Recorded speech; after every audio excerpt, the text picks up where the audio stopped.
माननीय परीक्षक आदरणीय गुरुजन आणि माझ्या प्रिय मित्रांनो, आज मी त्या विषयावर बोलणार आहे जो फक्त पुस्तकांमध्ये नाही तर देशाच्या प्रत्येक श्वासात जिवंत आहे. विषय आहे राष्ट्रपुरुषांच्या चारित्र्यातून आपण काय घ्यावे.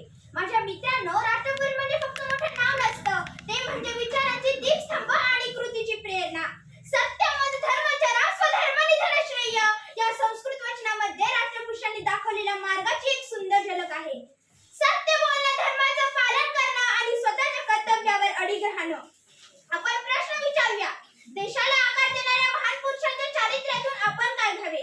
माझ्या मित्रांनो, आपण काय घ्यावे.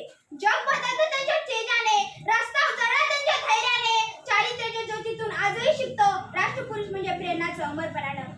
महात्मा गांधी जीवन सांगतो, बलवान तो नाही जो मारतो, बलवान तो नाही जो मारतो, बलवान तो आहे जो क्षमेतून विजय मिळवतो.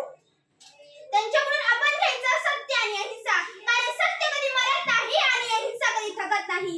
भारतरत्न डॉक्टर बाबासाहेब आंबेडकर सांगतात, शिक्षण हीच खरी शक्ती. त्यांच्याकडून त्यांचं चारित्र्य शिकवतं की परिस्थिती कठीण असली तरी चालेल, परिस्थिती कठीण असली तरी चालेल, पण इच्छाशक्ती मजबूत असेल तर काहीही अशक्य नाही. स्वामी विवेकानंदांनी सांगितलं, उठा जागे व्हा आणि ध्येय साध्य होईपर्यंत थांबू नका. त्यांच्याकडून आपण घेणार आत्मविश्वास आणि कार्यनिष्ठा. भगतसिंग, राजगुरू, सावरकर, नेताजी यांच्या आयुष्यातून मिळणारी प्रेरणा म्हणजे निस्वार्थ देशप्रेम आणि बलिदानाची तयारी. देशासाठी झटणं देशापेक्षा मोठं काही नाही असं मानणं. पण मित्रांनो, हे त्यांच्या पुरतं मर्यादित नाही. त्यांच्या चारित्र्यातून आपण घ्यायचं आहे सत्याची निष्ठा, कर्तव्याची जबाबदारी, माणुसकीची उब, धैर्याची जिद्द आणि निष्ठेची ओळख.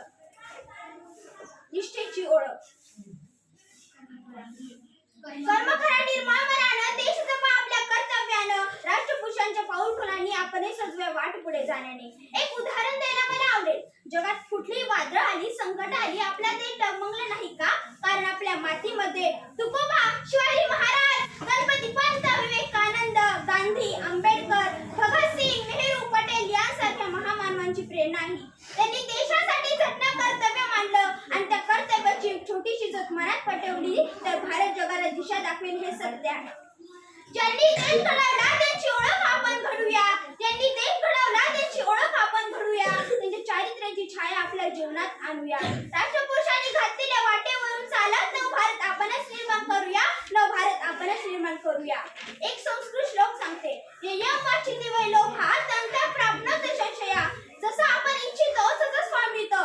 जर मनापासून ठरवलं की राष्ट्रपुरुषांच्या गुणांना आपल्या आयुष्यात रुजवायचं तर आपणही एक दिवस इतरांसाठी प्रेरणा बनू शकतो.